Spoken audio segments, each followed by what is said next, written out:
우크라이나를 러시아가 침공을 했습니다. 그래서 우크라이나 전쟁이 지금 계속되고 있습니다. 그런데 우크라이나를 지원을 해도 이 전쟁이 끝나지 않는 이런 상황에서 전 세계가 지쳐가고 있는 것이 사실입니다.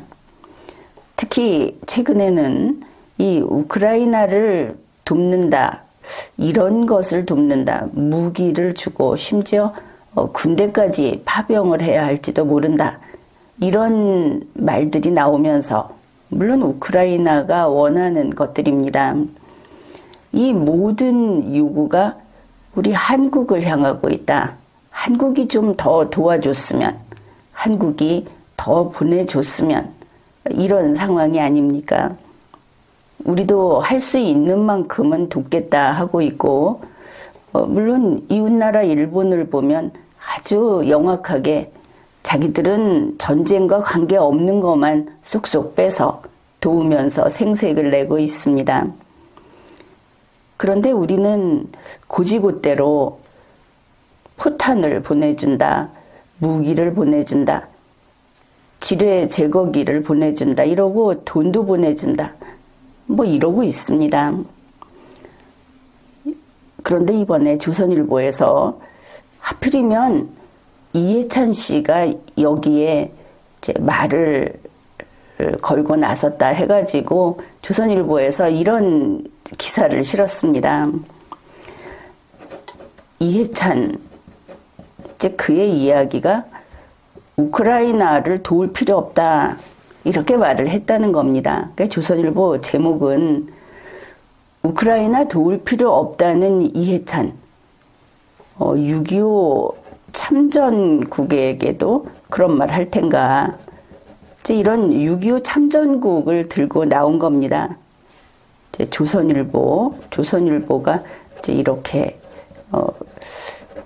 비판을 하는 기사를 실었는데, 여기에서 우리가 꼭 이야기할 것은 그 초기부터 우크라이나 이야기가 나올 때마다 6.25 참전국, 마치 1950년 김정은의 그 김씨 집안이 우리를 쳐내려왔던 그때 유엔이 우리를 도왔던 것을 이야기하면서 우리도 이제는 그 은혜를 갚아야 된다, 이러면서 자칫 우크라이나가 6.25 참전국인 것처럼 그렇게 알려진 바가 있었습니다. 지금도 그렇게 잘못 알고 있는 사람들도 제법 있는 것으로 알고 있습니다.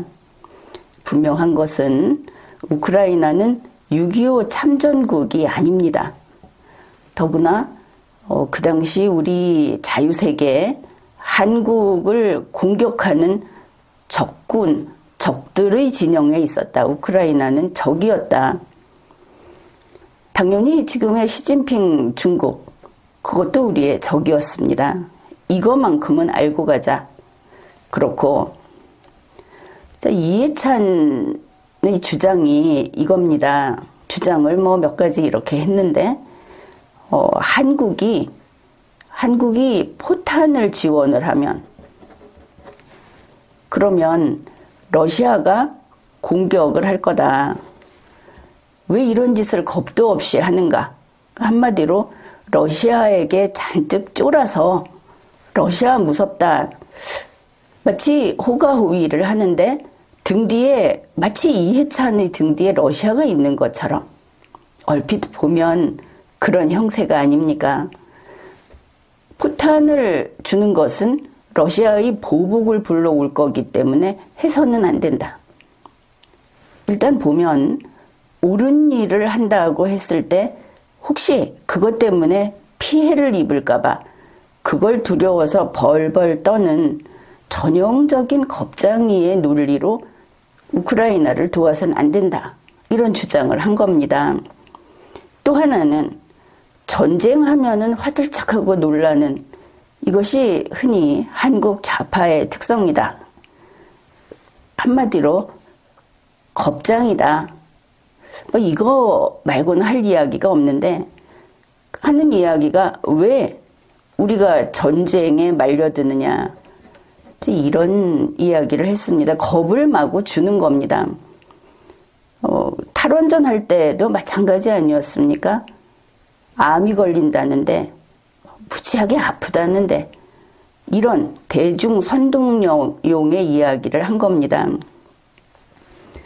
그래도 왕년의 이해찬이라고 한다면 역시 이제 그는 모든 것이 다 쇠락했구나 하는 느낌이 드는 이런 이야기를 했는데, 어쨌든 이해찬의 이야기는 현재의 국제정세에 맞지 않습니다. 국제정세를 모르는, 이제는 그냥 물러난 은퇴한 노인이다, 이렇게밖에 볼 수 없는 그런 이야기를 했고, 이게 통하는, 이게 지금 민주당 사람들을 모아놓고 했다는데, 이게 통하는 민주당이라고 한다면, 민주당은 역시 추락한, 과거로 이미 너무나 과거에 뒤떨어져 있는 그런 정당이구나, 이런 생각도 같이 해야 할 겁니다.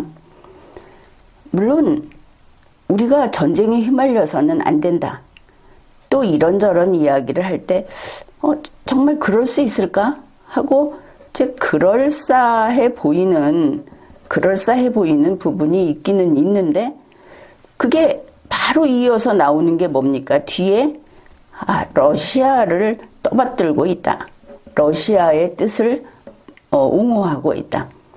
그래서 결국은 다 쓸모없는 이야기구나, 그리고 목적이 보이는 선전선동이구나, 이렇게 이제 논리적으로 하나씩 따져 들어가면 뻔히 알 수 있는 내용입니다. 그러나 이해찬의 이러한 주장이 소위 우중이라고 할 수 있는 일반 대중, 특히 민주당의 신도화한 이런 우중의 경우에는 효과 있을 겁니다. 어느 정도 효과가 있을 거다. 그래서 이거를 어떤 총알 정도의 어떤 힘이 있다, 이렇게 말을 할 수 있겠습니다. 그런데 조선일보가 한 것은 뭐냐? 어떻게 보면 단순 명쾌해 보이기는 합니다. 시종일관 6.25 참전국 이야기를 하면서 논리를 펴는 것은, 그건 이제 출발부터 좀 논리의 충돌이 있기 때문에 그것은 좀 논외로 하고, 조선일보의 입장은 분명합니다. 이해찬 틀렸다, 이해찬 나쁘다, 침략자 러시아 나쁘다, 다 맞는 말입니다. 그런데 뒤에 이 6.25 참전국을 가지고 어떤 이념이나 이런 걸 가지고 설득하는 면에서는 이제 좀 망가져 버렸습니다.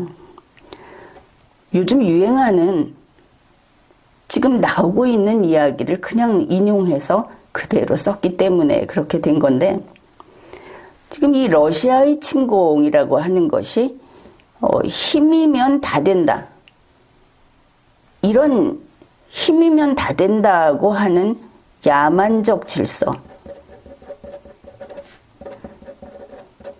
야만적 질서로 되돌아가는 것을 우리가 용인할 거냐, 이렇게 이야기를 합니다. 우리 이거 미국도 이 소리 하고 중국도 이 소리 합니다. 그러면 누구의 말이 옳은 겁니까? 이 말 자체는 틀리지는 않았는데, 그야말로 누구 손에 들려 있느냐에 따라서 거기에 베이는, 목이 날아가는 상대가 달라지는 겁니다. 어쨌든 힘이면 다 된다는 야만적 질서로 돌아가는 거 용인할 거냐, 이거 막아서자. 아주 말이 좋습니다. 여기에서 우리가 한번 물어봅시다, 조선일보에게. 그래, 힘이면 다 된다는 야만적 질서 우리도 싫다, 어떻게 막을 거냐? 한국이 세계 제1의 강국이냐? 러시아하고 미국이 저렇게 힘을 겨루고 있는데 미국이 옳다 하면서 러시아하고 싸울 거냐? 이거는 이해찬이 했던 이야기하고는 전혀 다른 관점입니다. 이게 고민을 해서 나온 이야기냐. 야만적 질서로 돌아간다. 그러면 이 주장을 할 수 있는 곳은 곳곳에 다 있습니다. 심지어 미국에도 있고 일본에도 있고 곳곳에 다 있는 겁니다. 그래, 원칙을 이렇게 세운다. 좋다. 그런데 여기에 이어진 게 무엇이냐 하면은 이거 우리가 지금 안 하면, 우리가 지금 우크라이나 안 도우면 나중에 우리가 침공당했을 때 우리가 국제사회의 도움을 못 받는다, 이런 말을 합니다. 이거는 한마디로 말을 해서 요거는 아주 좌파 논리입니다. 약자의 논리고 피해자로서 머리띠 메고 나오는 사람들의 논리입니다. 우리가 침공당했을 때 도움을 받기 위해서 지금 뭔가 한다. 자존심이 있지 해서는 안 되는 소린 겁니다. 그러나 지금 심지어 조선일보까지 이러한 패배자의 논리, 단말마적인, 이제 자칫하면 우리는 죽을 거야. 죽지 않으려면 무슨 짓은 못할까? 그러니까 인간으로서 긍지라든지 명예 같은 것은 다 집어치우고 이런 식의 계산을 하는, 이게 팽배해 있다. 이거는 안 되는 겁니다. 이런 논리를 펴고 있는데 바로 이러한 조선일보의 명쾌한 논리, 상대방을 그냥 무조건 너는 악이고 너는 악이니까 이유 볼 거 없이 무조건 너는 안 되고, 이해찬이 아무리 악이라고 하더라도 논증해야 한다는 겁니다. 그래서 이해찬의 무기가 총알이었다. 그러면 조선일보의 무기는 낫이다. 이렇게 말을 할 수 있겠습니다. 이러니 총알을 상대하는 낫, 우리로서는 답답해지는 겁니다. 지금 보면 2030도 그렇다고 하고 전교조의 교육을 받아서 그렇다고도 하고, 아니 전교조의 교육을 안 받은 지금 정치권의 주류인 60대 그들도 다들 그러는데 보수의 논리를 인정하지 않습니다. 보수가 패배하고 보수는 구닥다리다, 이렇게 무시를 당하는 이유가 여기 있구나. 여기는 그래도 명색이 총알인데 여기는 낫이구나. 너무 단순하다. 물론 이 속에는 흔들리지 않는 어떤 이념적인 토대가 있을 수 있습니다. 이해찬이 결국 그러니까 러시아 옹호를 하니까 이런 게 있지만, 그걸 낱낱이 설명하지 않으면서 이렇게 마치 정의를 들고 나오는 듯이 설명을 하는 기사, 여기에 아무도 여기에 수긍하지 않는다. 특히 사회주의에 어느 정도 넘어가 있는 대중의 입장에서는 수긍하지 않는다. 이거를 알아야 하겠습니다. 그러면은 총알 앞에 낫은 안 되면 그러면은 포탄을 준비하면 족할까? 이것도 생각해 볼 수 있는데, 봅시다. 이렇게 이해찬처럼 이게 사람이 아니라 어떤 이제 적 진영이라고 해두면 이런 진영이 있다. 여기를 총알 한 발로 쓰러뜨릴 수 있다. 그런 적이 있다. 그럴 때 정말 강자는 승자하고 같은 뜻이 됩니다. 이 강자는 총알에 대해서 총알만 준비하지를 않습니다. 총에서 시작해서 포탄까지 다 준비를 한다. 미련해 보일 정도로 만반의 준비를 하고 적을 분석하고, 그리고 우리가 할 수 있는 것을 분석하고 최선을 다한다. 이런 겁니다. 그래서 껌 씹으면서 쏴 붙인다가 아니고 최후의 순간이 오면 상황을 정확히 판단해서 그때는 총알 한 발로 적을 끝내는, 반드시 승리하는 이런 전법을 쓴다. 무조건 포격을 해대는 그런 것은 또 아니다. 강자의 방식이 이렇다. 그걸 생각해 볼 때, 우리 조선일보 보수를 표방하는 조선일보의 낯은 너무 섬세하지 못하고 너무 준비가 부족한 것이 아닌가, 이렇게 생각할 수 있을 겁니다.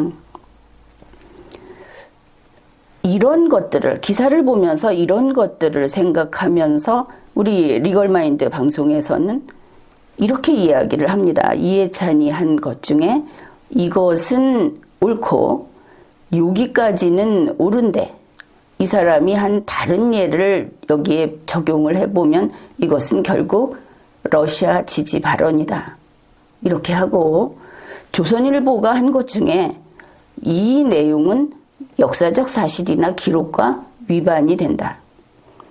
이렇게 설명을 하는데, 그러고 보면은 리걸마인드는 도대체 우리 편도 아니고 적의 편도 아니고 뭐냐, 이렇게 혼란스러워하는 그런 대중도 있을 수 있습니다. 그러나 그것은 지금 이렇게 함께 이런 이야기를 나누는 여러분이 충분히 조금만 마음을 쓰면 그런 것들을 다 판단할 수 있는 그런 능력자라는 전제 하에서 객관성을 유지하면서 이야기를 하는 겁니다.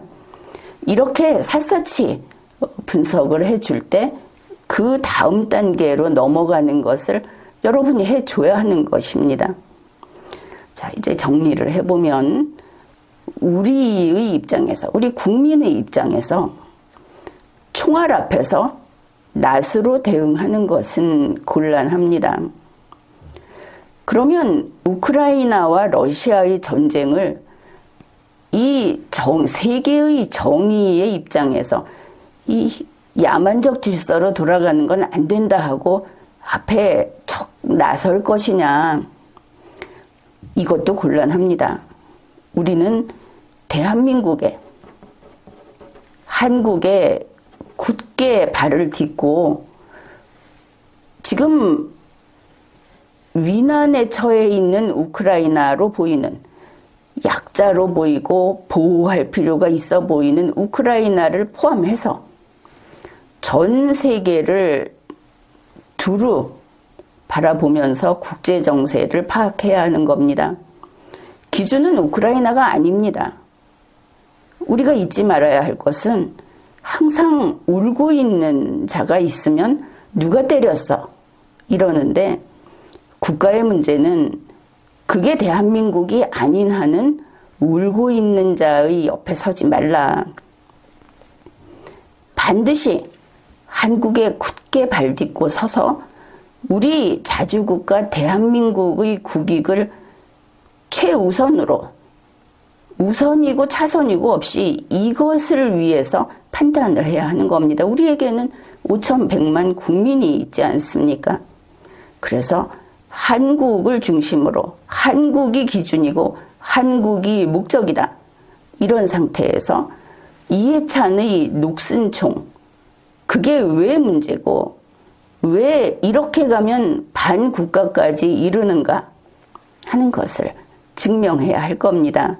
그래서 뉴스를 하나 보더라도 주체성을 가지고 이렇게 국가 정체성이 분명한 상태에서 들여다볼 때는 흑백이 분명하게 가려집니다. 그렇다고 해서 조선일보만 무조건 쌓아안고 가게 된다면은 효과적으로 적을 누를 수 없게 되지 않겠습니까? 지금까지 리걸마인드 연구소였습니다.